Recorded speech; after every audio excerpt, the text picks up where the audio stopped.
Isdang pangmasa, sapsap, maninipis ang katawan pero kapag nagawa ng paraan, napakalasa. Nagawa na sa kinamatisan kaya ngayon patutuyuan para may pagpilian kung gusto mo din subukan. Pero kapag diet ka sa gantong luto ng sapsap, huwag ka nang umasa. Unang lagay ng sibuyas, sunod ang bawang at luya na pinakalatag. Nalinisang sapsap isinalansan, lumapat ng lubusan. At ang sunod na patong pinagitnaan sa dahon ng saging. Wala itong koneksyon sa lasa. Ang dahilan upang kapag hinango, hindi madurog magsama-sama. Muli naglagay ng luya, bawang, sibuyas, ilalim at ibabaw magsalubong ang lasa. Isang dakot na pinatuyong kamyas kasama na, binudbuhan ng paminta. Sukang saging ang ginamit, dagdag asim at aroma. 2 takal dahil eto na din ang pinakasabaw. Humiram sa magic na lasa, tinakluban. Maluto ng dahan-dahan dahil hindi nito kailangan ng tiradang paspasan. Binalikan sinalaan niyog na pinigaan. Una at huling katas sabay ng patutuyuan. Kasama na silim panigang at dagdag sipa na silim palaban. At huli patis pinaalatan. Inin hindi na tinakluban. Hiling ng karamihan. Pangat sa kamyas na may twist ng gata. Kahit sa anong isda pwede mong subukan. Dahil kapag ang tamis, asim, alat, anghang, nagsama-sama, hirap tanggihan. Kapag ganito ang ulam, pakidagdagan na saing may yang. Sakto-sakto sa bahaw.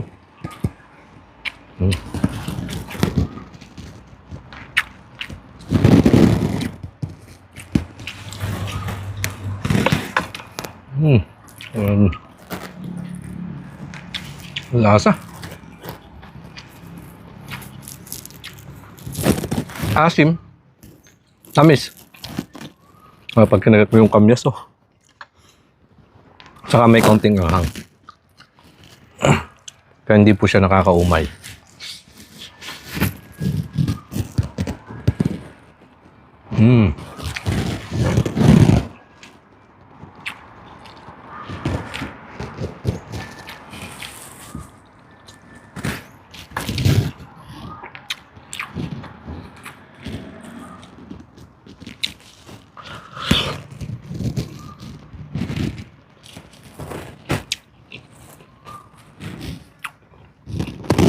Puro mga katas po ang ginamit pati natin dyan. Walang sabaw. Kaya siguradong next stock yung mga ginamit natin sangkap. Yung mata ko medyo mahina pa ho talaga sa init sa hangin. Nagluluha pa. Kaya ho ako nagsishake ng mga nakakang araw mga kanayon. Kaunti na lang to. Mga isang araw na lang okay na yan.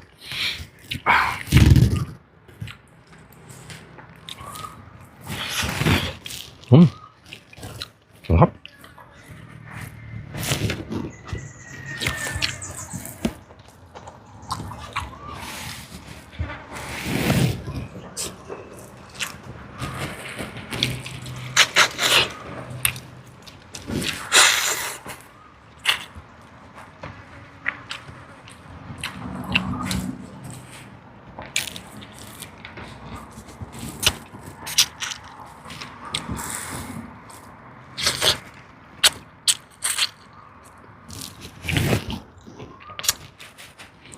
Sarap po magpapak.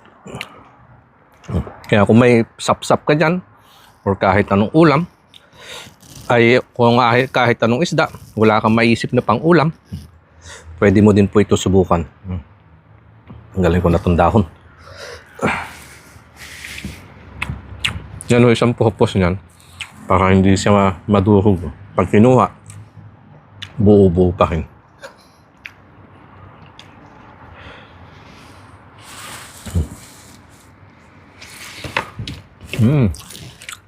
Panalo.